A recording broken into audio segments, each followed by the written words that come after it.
Assalamu alaikum, bismillah ar-Rahman ar-Rahim, with the name of Allah, the merciful benefactor, the merciful redeemer.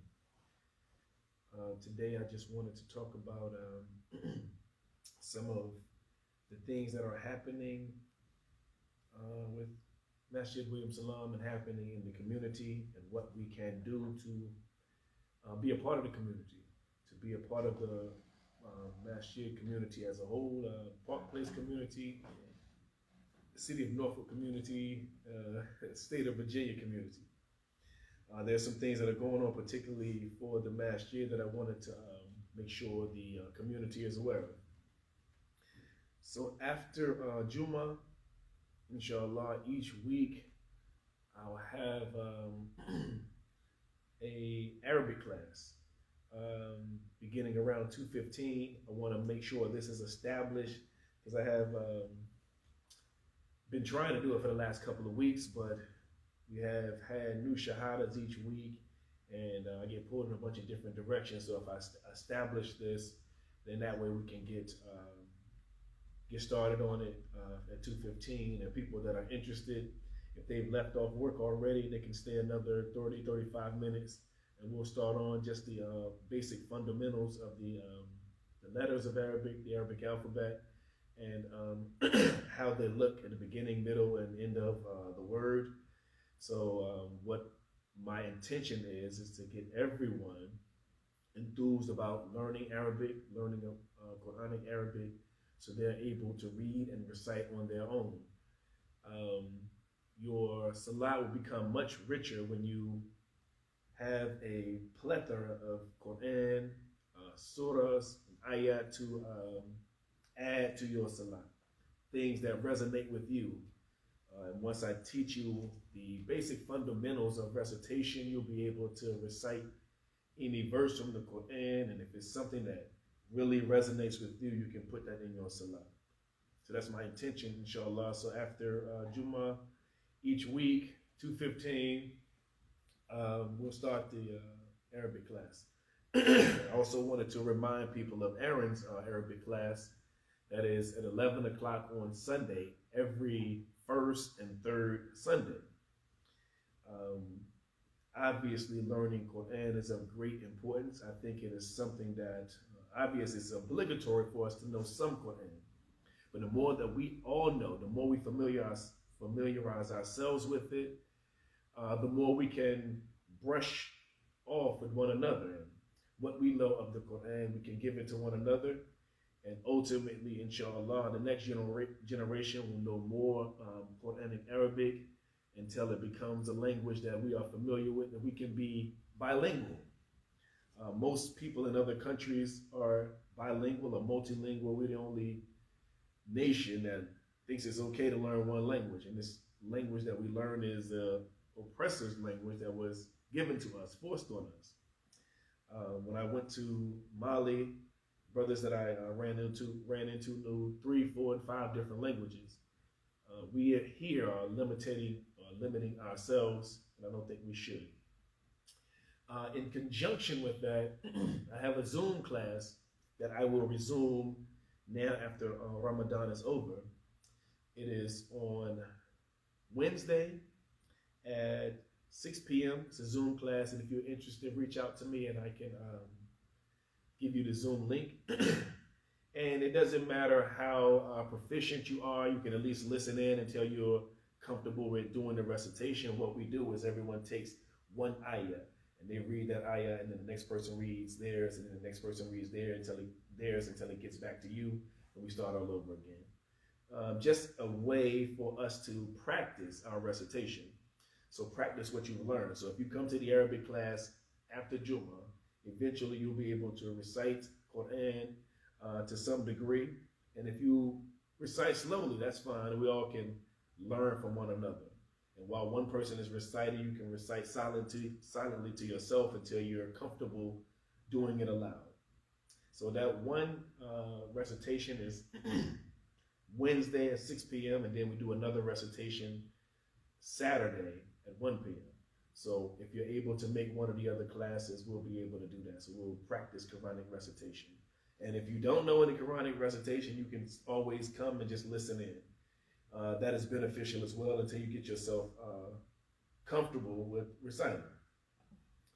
The other thing is, I don't know if you all remember that J.P. Page, the council member, said he was going to give us some fish. He was going to do a fish fry because he does a lot of fishing. He mentioned that to us this weekend, reminded us about that. He was going to try to have it for Eid, but Ramadan kind of went past us fast and we forgot about it as well, but that's still going to happen. Inshallah, it'll be next weekend or the weekend after that, but I'll update you on when that day will be, because we definitely want the community to come out and celebrate and eat some fish with the council member. He mentioned this when he told us about the Norfolk Islamic Heritage Month, which will be July. That we, inshallah, we're gonna make that a big deal. We're gonna have a parade and a Muslim food festival. We are ironing out the details now of where it will be and the capacity of it, because inshallah we want to make this an annual thing that we do every July, and we want to make it obviously larger and larger. We want to include all the different masajid and Islamic centers in the 757 area, and people who want to come from any location. Our goal is to have Norfolk have understand or acknowledge Islamic Heritage Month, and then ultimately Virginia Beach, Chesapeake, those communities reach out to their mayor and to their council member, and ultimately have it statewide. So the larger we have it, the more places we can have this celebration. And again, this is for any Muslim community. So we want to make it as large as possible for everybody to join. We saw the Eid last week, and we realized how many Muslims are in this community. And this is just on the south side. The peninsula, they had Hampton Roads Convention Center full of Muslims. So if we all came together for a parade, it'll be a huge event. So we're ironing out the details for that. Inshallah, it'll be in July. And this is on relatively short notice, so we won't do this for the full month of July, but next year we're considering having something for each weekend. So maybe we'll have a 5K walk one weekend. The other weekend we have the parade. And then the third weekend we have another large event for Muslims. And then the fourth weekend we'll do the same thing. So we're trying to make July a huge deal. So just any Muslims that are seeing this now, let your local masajid, your local Islamic center, let your Muslim student associations know about this, because we definitely want everybody to collaborate with this. But we'll be ironing out the details for that, inshallah, in the next couple days. I also wanted to remind people, or people who don't know, about the update for the New Africa Marketplace. We were awarded the grant. I made a special announcement about that on Thursday night, but I forgot to tell the community on Jummah. I'd asked them a couple weeks prior to make dua that we get this grant, and alhamdulillah we did. We were able to, so that will mean that we will have the contractor starting to work on the building, work on the HVAC system, the flooring, the signage will be changed. We'll, inshallah, maybe be able to get a mural on the side of the building. So those things you'll start seeing coming into fruition in the next couple of weeks or so, inshallah. So alhamdulillah, I appreciate everyone's prayers, everyone's dua, everyone's supplication, because we were awarded it, alhamdulillah. So that's going to be a huge deal. We're going to have the store here, and it's going to be up to construction, like the new buildings that are going to be built, inshallah, in the next year. The boxing gym should be be built, or beginning to be built very soon. We have new Port Gardens on the street behind us. It's a workforce affordable housing complex that's being built on Colonial Avenue. There'll also be a senior affordable housing apartment complex that'll be made from the First Park Place Baptist Church. So there'll be senior living and luxury housing coming up very soon as well. So I'm saying all of these things as we are integral. We're right in the middle of all of this construction. On the 500 block, the brothers building a daycare. There are going to be 3 buildings. One of them are going to be a barbershop. There's going to be a Caribbean restaurant and also a place for financial literacy. So all of these things will be coming into fruition in the next year or so. You'll start seeing construction and development, renovation on these buildings in the next couple of months. Actually, in the meantime, we're going to make sure that we are well established in this community. I've spoken to a couple of imams across, at least on the western side of the hemisphere, or the western side of America. I talked to an imam from Philly, some imams from Atlanta and North Carolina and DC about the adhan. I know we talked about this previously, having the adhan played for people to hear outside of the masjid. And each of those major cities has it already. In DC, Imam Talib, I asked him about it, and he said the demographics around the masjid had changed. And they were doing construction on the masjid, and for some time it wasn't played.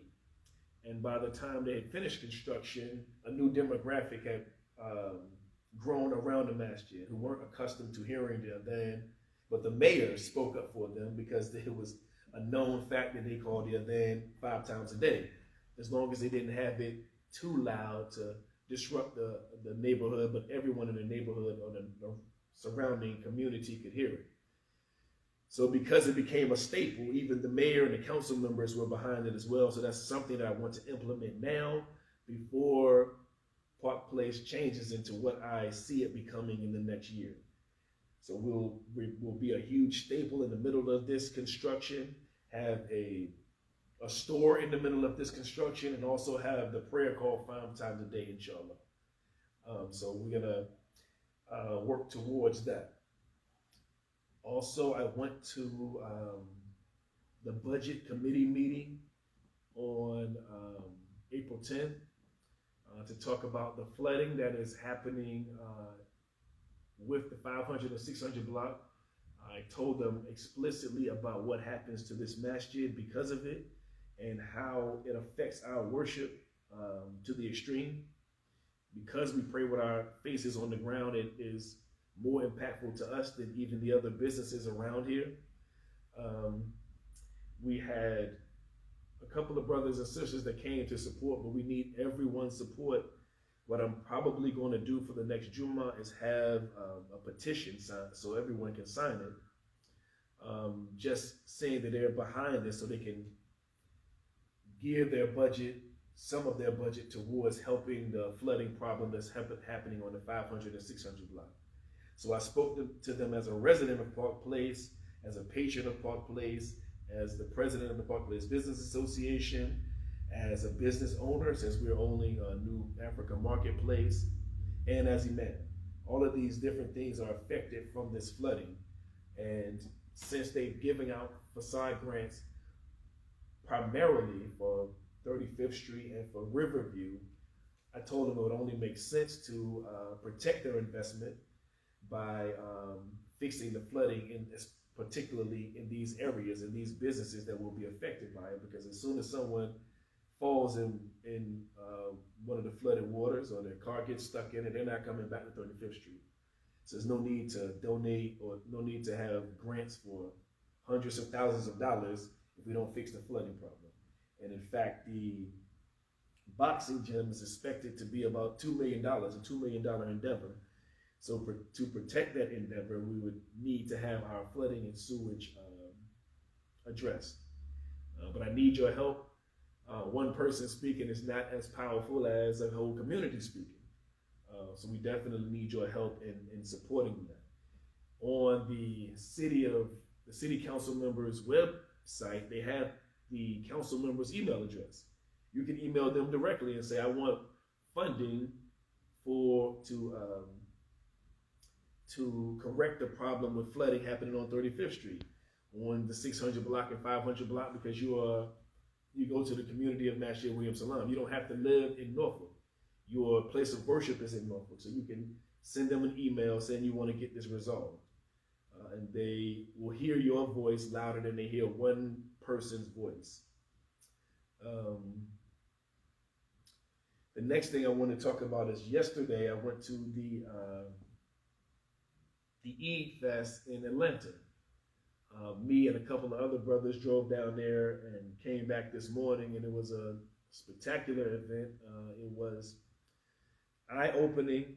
I knew how large the community was and how vibrant they are, and I wanted you all to see it. Some of us were able to, I'm sure, the testimony that they will give on how large a community there was, how vibrant a community there was, how connected, how they, the brother and sisterhood that they had there is something that is to be admired. We want to bring that brotherhood and sisterhood to Norfolk, Virginia. Inshallah, I knew a couple of people. I knew the MC, Moses the Comic, and I asked him if we could have someone call the Adhan, and I had Kasib Aziz call the Adhan for everybody at the fest. And it was, I think they said it counted 5,000 people. So alhamdulillah, there was a blessed with a little bit of that Norfolk Adhan from Masjid William Salam. So it was a great, great experience. Native Squad was there. It was another sister, I can't remember her name right away, but she performed. It was a great environment, great food. They had barbecue lamb ribs. And we got there early, so inshallah we got there. We were some of the first people in line, and it was delicious. So much so, it was from a brother. His restaurant was called Alabama Ali. He said, and the slogan said, "Yes, it's delicious food. It's halal as well as zabiha," right? And it was delicious. So I'm thinking about, I took a picture of his phone number. I'm thinking about calling him, so if he can bring Alabama Ali to Norfolk, Virginia. And one of these businesses we have right across the street from the masjid, I would definitely patronize it all day, every day. And lamb ribs is not something that I've seen anyone advertising, so it will be definitely something that's special and specific to 35th Street. So I'm really thinking about reaching out to him. They're also doing the same Eid, and I posted some pictures and some videos online. I'm gonna post some more pictures, inshallah, later on today. But they're doing the same Eid Fest for Eid al-Adha in June. So if anybody is thinking about going down there, it's an 8.5 hour drive, 9 hours if you got to make bathroom breaks like we did. But it wasn't that bad. We left 3 o'clock in the morning. We got there at 12:30, and we stayed with them until about 8 o'clock, and then we drove back. We got back here like 6 o'clock. But it was definitely a great experience. I want the community here to see the large community there, and also to realize that this was a concerted effort by members of the community. They came together, gathered their resources, and went to Atlanta and built the masjid, built the school, built these businesses, so that we can be inspired to do the same thing here in Norfolk, Virginia. The parade that I want to have is something that is also instrumental in this, to show the Muslims and non-Muslims how many Muslims are in this community, and that we can be like those larger cities who have large communities, large thriving communities. The way that is done is by the community doing things. The imam can go around all of these different places, right? An imam is only imam because of the community. If I'm sitting here talking to no one, I'm not the imam, I'm just a man talking to a microphone, right? So the community is really what needs to make this come to fruition. And that's something I'm going to mention at the end of this, and I'm getting close to the end. The next part I wanted to mention was, some of you may have seen some pictures I posted about meeting the ambassador of Mali. I'm still working on that connection, and going back to Mali, we have some endeavors that we want to pursue.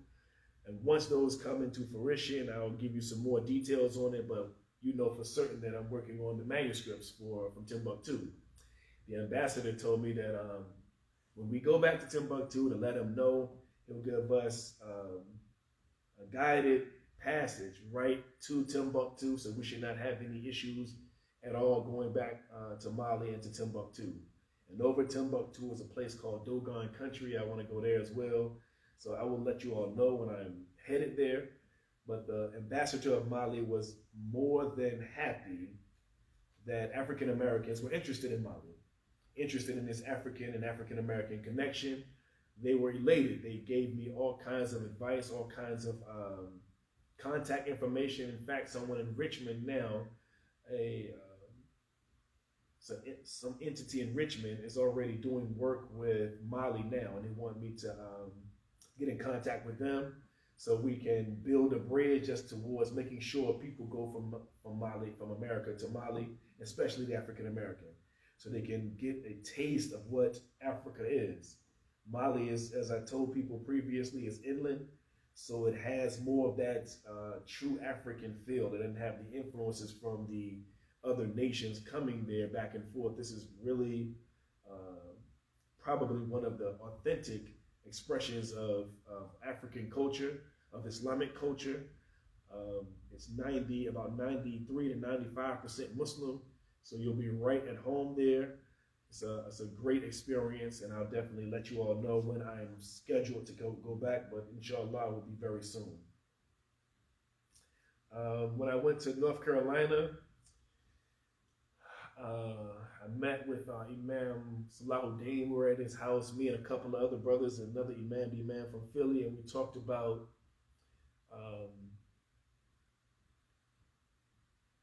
Imam Warahdin Muhammad's association and how we can position ourselves to be larger, to be more influential. At times, we are on the margins, or thought about, we're not thought about first, but an afterthought. And I wanted to come up with some ideas of how that would no longer be the case. And I had probably 3 or 4 pages of ideas that I had. I'm not going to go through all of those with you now. But one thing I thought was important, and one thing that is easy to do, is branding. We have a distinctive red flag with the Quran on it. We know what that is. When we go to places, we are looking for the red flag with the Quran on it, but are non-Muslims looking for it? Are people who are interested in Al-Islam looking for that flag? Do they know what it means? Do they know what it signifies? Do they know what association it signifies? When I was in Denver, I looked up all the masajids and Islamic centers in Denver, in that area that I was in. And I found, I think, 7 or 8. So I'm driving around to all of them individually, and many of them were closed. And I looked in the window and I saw the flag, and I realized, okay, this is the Imam Warahdin Muhammad's association. But I saw it when I peered inside of it. It should be something that is distinct, something that is known. So I asked Imam Salahuddin about how do we find out which masjid is in our association. And he said it's on the web page. So if you look up iwd.community.com, then you'll be able to find a listing of it. And I wonder if you all know how many masajids and Islamic centers are in our association. I'm going to give you a moment to think about it. Hopefully you are watching and listening to this attentively. How many masjids and Islamic centers are in Imam Warahdin Muhammad's association? And the reason I think this is important is because we see so many athletes, and entertainers, and activists who are activists particularly for African American people, and when they look to revert to Al-Islam, they go to the immigrant community. When and they don't think about going to Imam Warahdin Muhammad's community, which is largely built upon African Americans. And it gives them a connection with their African American heritage. So for those who are interested, it's $194 masjids and Islamic centers in America.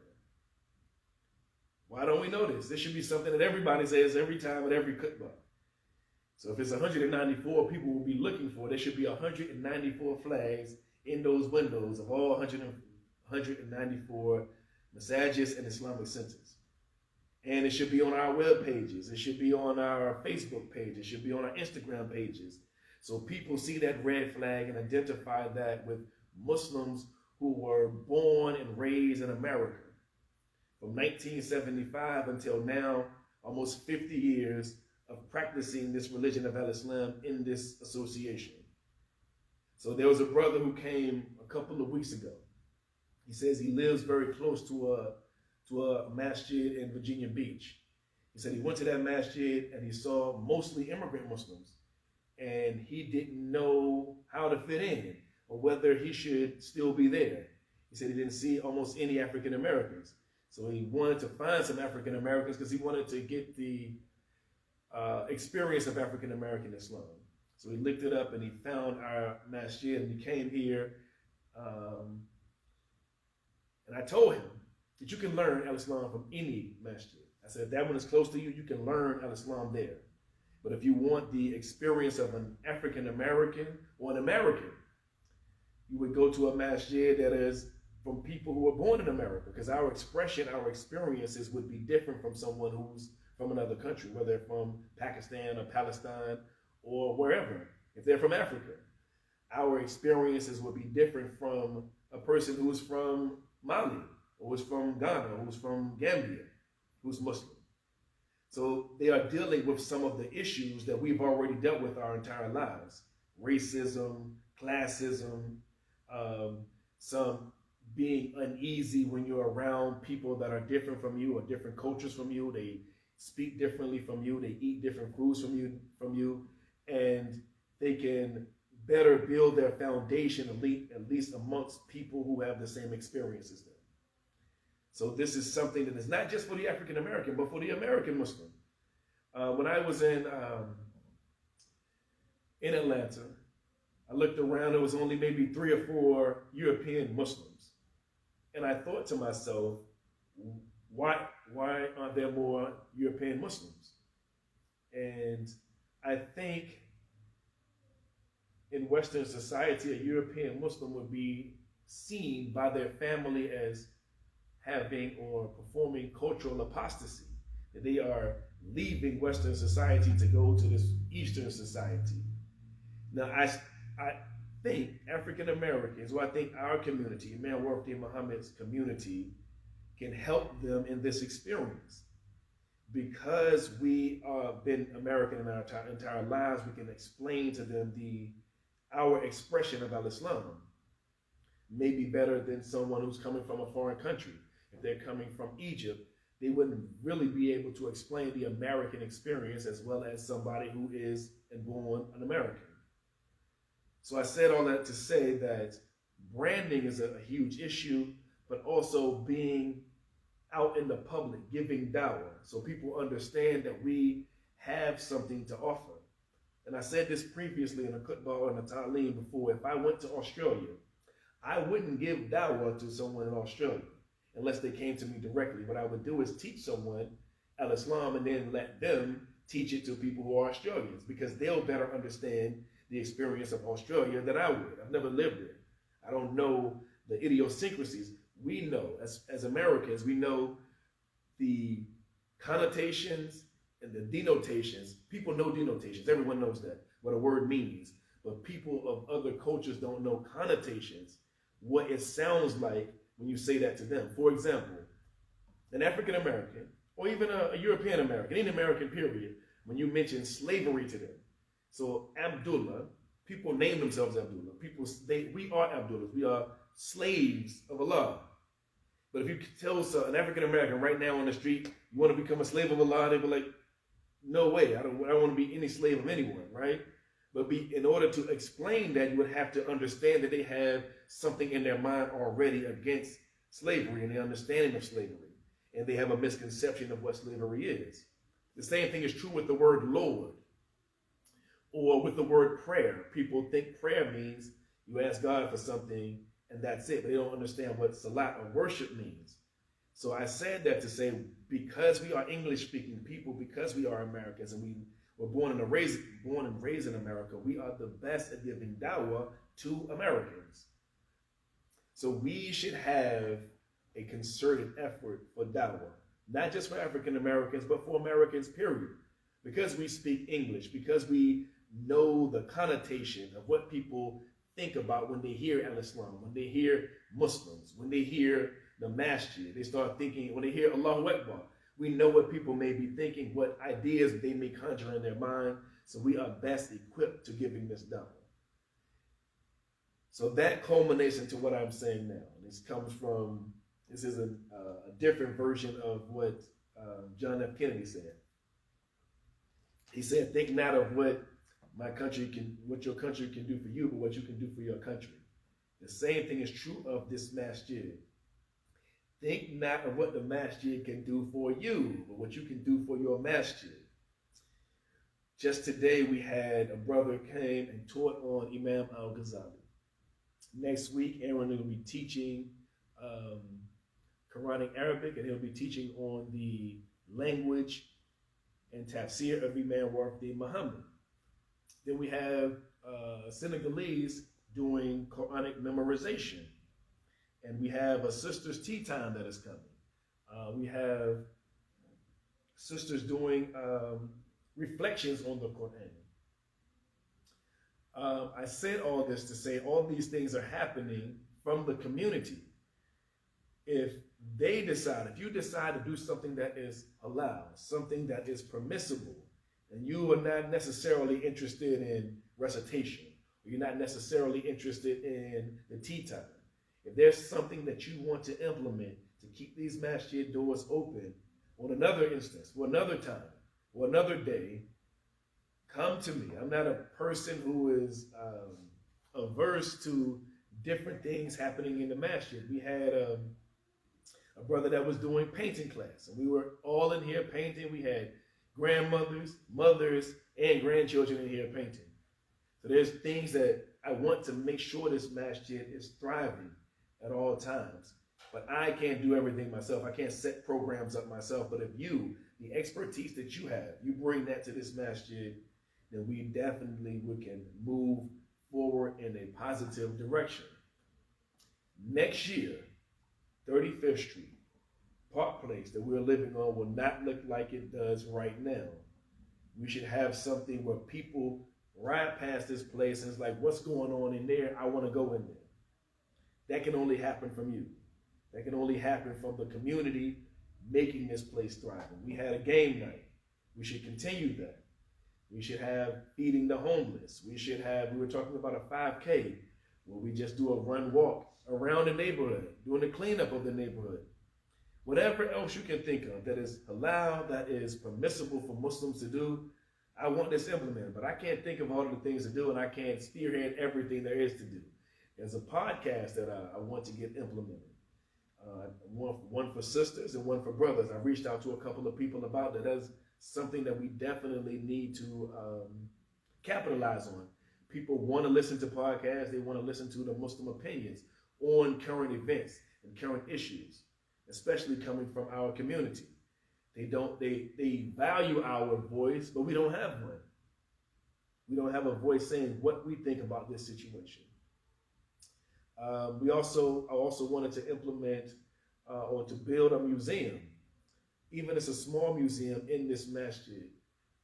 When I went to Memphis, they have a small area that used to be a class. They made it into a museum, and Muslims from the immigrant community, the Nation of Islam, come there because it's the true history of the community, starting from the Nation of Islam all the way into Orthodox or Al-Islam. And there were brothers from the nation who brought their children. I'm in there with them, showing their children some of the history that they went through. They showed them they had a statue, or they had a mannequin with the FOI uniform. And then they had the newspaper, they had clippings, they had books, they had all these different things showing the history of the community. That Muslims from other countries don't know about our history. They get a glimpse of it. They get a bit of an idea of it. They say, "Oh, this is shirk." You know, they believed in something different than what Muslims believe in today. But if you show them the progression, then they'll realize and get a better appreciation of our association. And as I said, and I want to make sure this is reiterated, it's almost 200 masjids and Islamic centers under our association.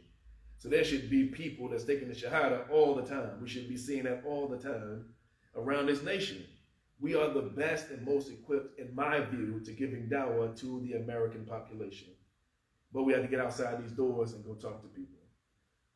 With that, I think I wanted to end it. I just wanted people to know where our state is and where I see us moving forward, and that I see the best way, the best course of action is for everybody to find out what they do best and do it. And get up. If you want to spearhead an organization, please come to me. Let me know. I definitely will help you do that. If you just want to be a part of it, but everybody has to do something. And you all see this train is moving in the right direction. The only thing that's missing from the train is you. And I mean Muslims and non-Muslims. People are becoming very interested in this deen of Islam. My phone blows up every day about somebody new who's interested in this deen. And that's from no dawah. We are not going out talking to people, telling them to come to the masjid. They're seeing it on television or online themselves. So just think of how many more people will come if we actually go out there and give them dawah. I see this place exploding with people. I see this masjid as having to build a second floor or a third floor to fill the capacity of people who are interested in this deen. And that's people who are actively seeking the deen, not people we have invited. I'm going to say this. This is the final piece. You go into anybody's house that hasn't invited you. So the reason people haven't come here is because we have not invited them. And Allah says, invite all people with wisdom and beautiful preachings. It is a command of us. So we are commanded to invite people. So the friends you have, the family you have, the co-workers you have, anybody you see out on the street, if you don't feel comfortable, give them a flyer. Tell them to come to Masjid William Salam. All right.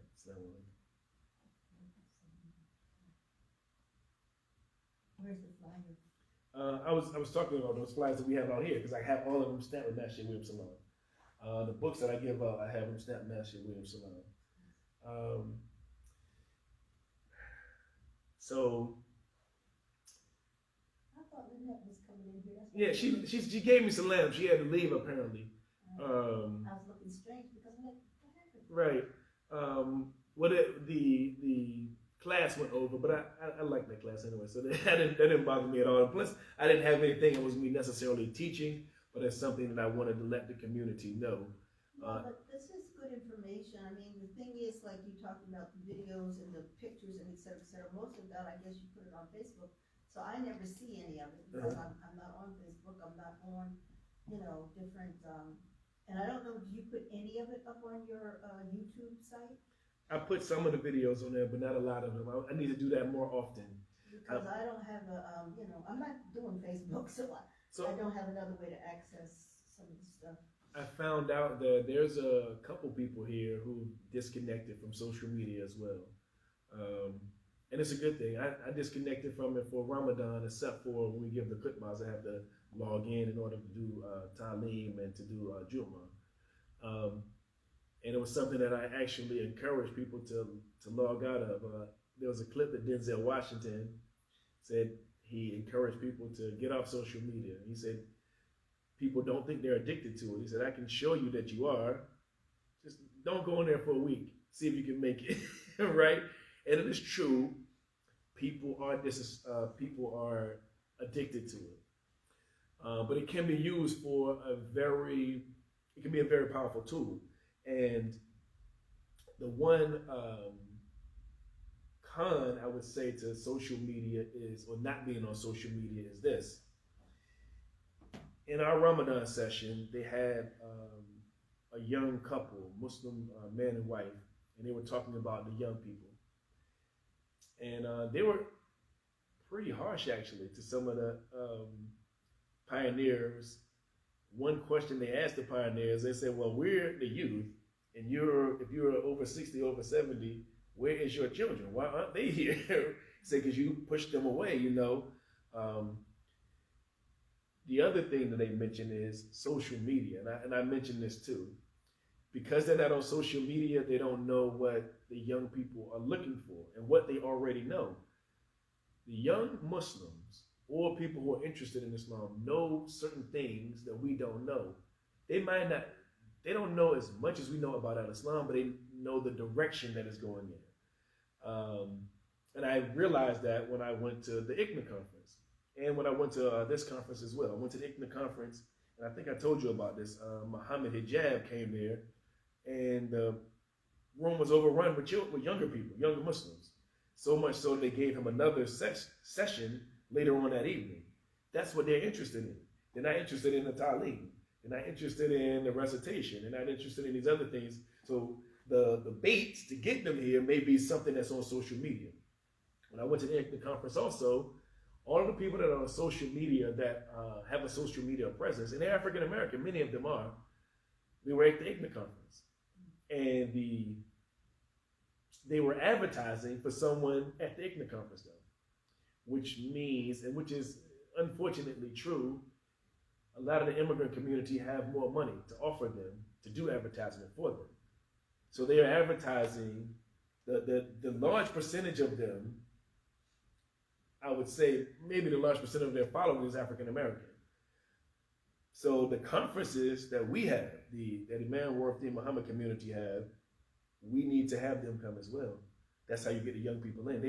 They know them, they watch them, they follow them, they make videos about Al-Islam all the time, and about what's going on in Palestine, and what's going on around the Muslim world, if it's in the different Muslim cities. But I asked how many people know Muhammad Hijab at the session, and it was one person. It was a young person who was already there. I asked him how many know Mustafa Briggs. You know, he wrote the book Beyond Bilal. Everybody that's very popular amongst young Muslims, but older Muslims don't know who he is. So in order to attract the young Muslims to the community, we have to know what intrigues them, what inspires them. Because, as I said, you can learn Al-Islam from anywhere. And most people, anything they want to know, they look online for it. But the experience is something that they're not aware of. So if they are not comfortable around immigrant Muslims, let's say, for example, I ain't gonna say it online, but you know, if we go down the street here, they're all different people. Most of them from different countries, but some people want to be an African American. They want to be an American, but they also want to be Muslim. They want, well, what does that look like? Do I have to change my dress? Do I have to change my look? Do I have to do this or do that in order to be a Muslim? And if you take it just at face value when you go there, you may think you have to erase your culture. And that is an issue that especially African Americans, have faced. Because our culture is rooted in Western society post-slavery, it's a very new culture. It's not as entrenched as somebody's culture if they lived in Ireland for 1,000 years. Then their culture and what they do and what they've been doing, they know. We're actually building it currently, so it can be easily put aside. Or if it's deemed as something that is not worthy. African Americans, we are more malleable, I would say, than other people with giving up our culture. So we'll dress and be like somebody from Pakistan and erase our own culture, and we'll be fighting for the cause of Pakistan without realizing that there are people here that need that same fight. And there are people that look just like you that need that same fight. So we are uniquely positioned to be able to speak to people for their American experience. And that's not just African Americans, but Americans, period. If they're Mexican American, if they're Asian American, if they're European American, we can show you how to not erase your culture and still be Muslim. Well, I forgot that Imam that I gave you the book for, the 11 contentions. He was talking about what Murad, how Islam looks in England, and he said something pretty interesting that they don't erase their culture. He said you'll see somebody who's from Scotland who's his culture is Scottish and he loves it and he embraces it totally and completely. And Islam does not erase it at all. But an African American, I know this specifically, they'll get rid of their culture totally and completely in order to think they're becoming more of Muslim. And that is a turnoff to African Americans that are kind of interested in Islam. It's a turnoff to probably their children, because the children are thinking, I don't want to do this. I want to still be African American. I just want to be African American Muslim. And so we are the last person thought of. Our association is the last association thought of, but it should be the first. It should be more prominent, and I'm going to do whatever I can to make sure people are aware of it, that it is an option that you should be seeking and trying to seek, because we're not extremists. We don't say people are not Muslims because they don't believe the same thing we do. We are inclusive of everybody. We see everybody for what they're, for them being Muslim, but we also know that there's an expression about Islam. There is a cultural difference in Western society that we are uniquely positioned to speak to. Now, when you were speaking about the July Islamic Heritage Month, have you yet spoken to leadership from any of the other masajid around the area? We have not to a large degree though. We have, we didn't reach out to them a large degree because we don't want to have this steered in a direction that we don't want it to go. So we're gonna have the foundation set firmly this week, and then we'll reach out to them about having their communities involved. When you have too many chiefs, things start going in different ways, and we want to, especially for the first one, especially on short notice, we don't have a lot of time to do a bunch of negotiations. We're going to have it set here and say, this is for every Muslim. Who's on your committee, or who's on your council? Me, Umar, Sahir, and Syed Ismail. So we're gonna decide where it's gonna be. We had some ideas from the council members, but they may not work out because they do catering there, and we want to have the Muslim food festival specifically. That's very important. I don't know if you know that the Indian festival is coming shortly, and we want to have something comparable to that. The food and everything, the culture, different cultures, and that's the great thing about Al Islam is that Indian festival will be their culture, but the Muslim festival will be different things. Because Umar said, "What's Muslim food?" It really is everything. It's just halal, how it's prepared and how it's killed, right? And it's mainly how it's sourced, right? From proper origins, and of course, not just the source, but the specifics of, there are things that will be excluded. You can't have any pork chops and right. The exclusion, bacon wrapped hot dogs or whatever. So yeah. So I'm gonna try to get that. You could have the bacon wrapped hot dogs if the bacon was halal, bacon, right? And the hot dogs were halal beef or whatever. So right. And then you have the to do that, you have the halal, the few halal restaurants that are in the area. Certainly. That you can involve. We're definitely gonna reach out to those, particularly, especially those in the area. We got some food vendors. The trucks they drive around. Apparently 5 Boroughs is opening another location. So alhamdulillah for that. I can't remember where it was. They have one in, what is it? Portsmouth. Yeah. Is it? I think they said Chesapeake. No, Virginia Beach. I think it was. Well, so did you go over to Crescent for the afternoon because you were here? But they had food trucks over there. I don't know whose trucks they were. One of them I saw said something like Brazilian tacos or something. I don't know. It was like, where do these people come from? I have the phone number for the president of the Crescent Center. Me and Daoud went there a couple of weeks ago for for Tarawih there. We met Sheikh Ahmed there. We ate we broke our fast there as well. So I have a bit of a rapport with them already.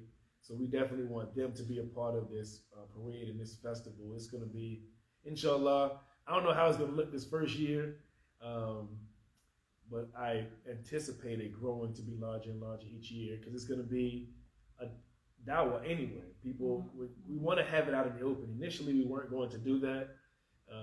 Initially we were going to do it, and then JP Page, the council member, said, well, people already know you in this neighborhood. What about going to the Chrysler Museum? What about going to the Botanical Gardens? But the only concern, like I said, had to do with catering, and then it also had to do with not having a lot of exposure. We want people to be able to ride past and see it. To the Botanical Gardens, because if you look at that location, I would think going the other way, back closer to downtown or something, or even over on Granby in the business, the zoo area or something like that. What I initially thought was Waterside, but it's going to be July, so it's going to be 4th of July, close to that, and then we can't say for certain whether it's going to be open because of all the things that happen in Waterside. Mm-hmm. So maybe we walk a couple of blocks and then we land where we're going to have the food vending at. That's what they do in Philly. And what Brother Bilal Muhammad did the same thing last year for Juneteenth, and he's doing it again this year. Let me make sure I mention that. June 15th at Diggs Town, and I forgot the name of the library. They're going to be doing the Juneteenth celebration. So they'll just be marching through Diggs Town. It's still called Diggs Town, Diggs Park. Everybody still calls it Diggs Park. We walk down one block all the way to the library across the street, and then they'll have the food and fun for the kids and things like that, and the stage set and everything. Last year he had the police chief, he had the fire department out there, he had a band playing. We went out there for Masjid William Salam, so inshallah we'll do something comparable to that, but something from all the masjids. I want everybody to have a banner and the same way they have it in Philly, inshallah. So it'll be a good turnout. Are you planning to go to the ICNA conference this year? I am. I like the ICNA conference. It gives me a lot of ideas and a lot of connections with people, and I like the presenters. You get to choose from a lot of different people and a lot of different subjects. We're stealing my son away from him. He's not going to be there? Well, I don't know, but he said if he can get somebody else from MENA, because my daughter and I are going down to Raleigh, Durham, and he said he would host us, but then he said, wait a minute, that's the ICNA conference, isn't it? So he said he had to get somebody else from MENA. He said it's more important for me to host you all than to go to that conference. So wait a minute.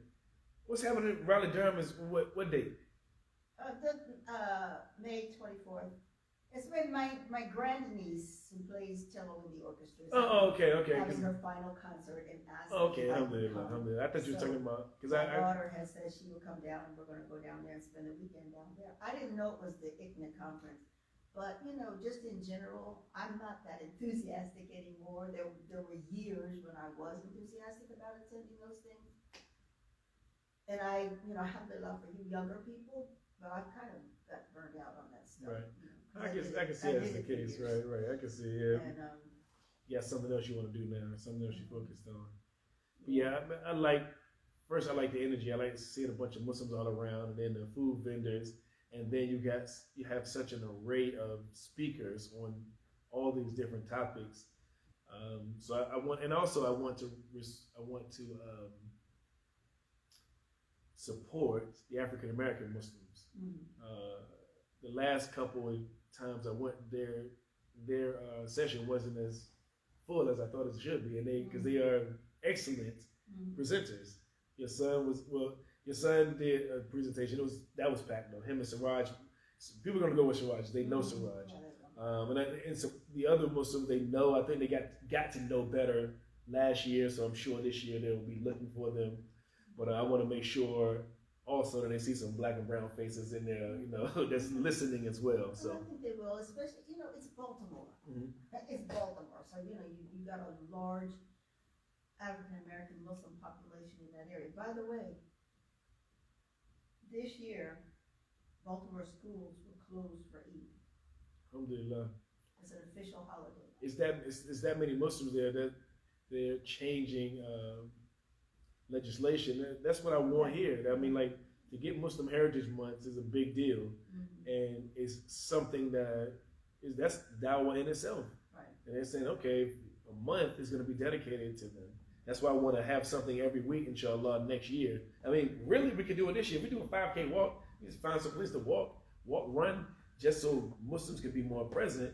So that may be something, if we can do it in time, it's not such a huge deal. Just some kind of something. If it's a month, then we should do something more than one weekend for it. You know. Well, I'm thinking of something now that I may look into. I don't know, because I have so much stuff to do. But League of Muslim Bowlers. Let's do that. Muslim Bowling League. Absolutely. I went a couple of times recently, and my grandson, because Joshua's two sons were here with him, and the four of us went bowling, and Joshua and I were a team, and those two were a team, and they're like 21, 23. Joshua and I beat them both two Yep. games. And I haven't bowled in So more than 10, 15 years. Do you know how to really bowl, or do you throw it down the middle? Do you do the spin and all that? I mean, I'm not spinning. I'm You know the where like curves I'm and not then spinning, hits. but I have, what I said, I don't have power, so I have to have accuracy. That's how, I was taught decades ago by an African American pilot who was a good bowler, and he taught me how to bowl. The first few games I bowled after he taught me, I had 200 scores. Wow. Okay. Now my scores are like 115, 110, but still, it's like every strike, every spare, whatever that I get, is because of what he taught me. And so, I think I might have bowled one gutter bowl, trying to get a spare. I'm throwing it hard as I can, and I throw gutter balls. I don't have power. So I don't have the power, so I have to have accuracy. Bowling league. That's a great idea. One of my grandsons, he don't put his fingers in the holes. He Yeah, I know people who do that. They just do the spin, right? So, but I don't know. It's just like, cause we don't do anything. Really, this community doesn't do anything in terms of a group activity that's physical, other than coming together to eat and talk. We don't do anything. I mean, because I had asked Wafa, Muhammad Abdul's wife, because she likes to hike, and I told her, I said, well, why don't you try to organize a community hike? Like you're talking about 5K, just organize a community hike in a park, somewhere where we all and let it do it once, and then we can sort of try to get a cycle of it. I reminded her about it, but she never did it. And I don't think she will do it. But it's kind of like we don't do anything. It's like, and people, you talk about it, and nobody seems to be. I've been teaching yoga on Zoom for 2 years. None of the Muslims in this area. Catrice joined me for a little bit. Everybody that's in my class is from somewhere else. Except I have one of my Spanish students from here is in my class. And that's the only person from Norfolk. So you can't get people interested in anything. I guess that's the benefit of having a large community, is that you have a few people that are interested in a little bit of everything, so you can always get some support of something. People don't want to do anything. That's why I asked them, what do you want to do? Or if they do it, they'll do it twice and stop. Right. What do you want to do? Right. And that way we can get people doing things. Just like everybody dropped out of the Quran, my Quran class. And we'll start back inshallah next. Okay. But I hear you're starting, because I don't know. You're going to be pretty overwhelmed with your own. I don't think so. I'm gonna keep it simple. Friday afternoon and Wednesday evening. I'm gonna keep it. It's only 45 minutes. I keep it simple, and it's a great way for me to practice. And then that way I know this time. Okay, what's going on? This time will be reciting. Well, when I start back, it's gonna be different. I think I told y'all it's gonna be different. What I'm gonna do is I want. People don't have to have that Tajweed book, but I think it would be good, because I'm going to go back to the beginning, go through the Tajweed when we pick selections to read, and emphasize Tajweed, and of course always meaning, but I'm not going to try to be teaching as much as I pause. I'm not gonna try to be talking as much, except to have you all reading more and going through Judge Reed. My grandson may join. You never Inshallah, know, inshallah. So if the more people I get interested in it and get them prepped, maybe we get more people in class. Because I know that people think it's a daunting task and a huge endeavor. So I'm trying to make it as simple as possible. And those people that are interested in it, they can move further. They can move up into more advanced studies. So I have said, and I will continue to say, if you're interested, join because you will learn something. You will take away something. You will not leave with nothing. But if I think that you have to be, with me, if I go somewhere and 90% doesn't benefit me, but 10% does, I'm okay. Right. You know, I'm good because I got something. You know what I mean? So, but I think people are not that, I want to say, patient, or I don't know what it is. It probably has to do with patience, but it also has to do with their confidence in them learning something. Assalamu alaikum. I'm doing well. So, I'm so sorry to no, you're fine. bother you all. How can we purchase like the I have some in the back here. How many? I guess some small ones. They're $5. How many you want? The small ones are $5? Mm-hmm. How much are the large ones? I only have the small ones. I'm sorry. I got a bunch of small ones though. Okay, and do you take like Apple Pay and all of that, or it just has to be cash? Cash App, or check. Okay. All right, let me know how many you want. We got them back in the refrigerator. And they're the mini ones. Yes. Not the tiniest ones. What are they like? They're like 6 inch? yeah, 6 inch. Not the little individual. Not the little baby ones, not those. Yeah. But they're like that size. Okay, that's not bad. Okay. Yeah, yeah. You can show them. You can get one and show them. All right, let me turn this stuff off. Okay. Yeah, they're not the 8 inch high thing, but they're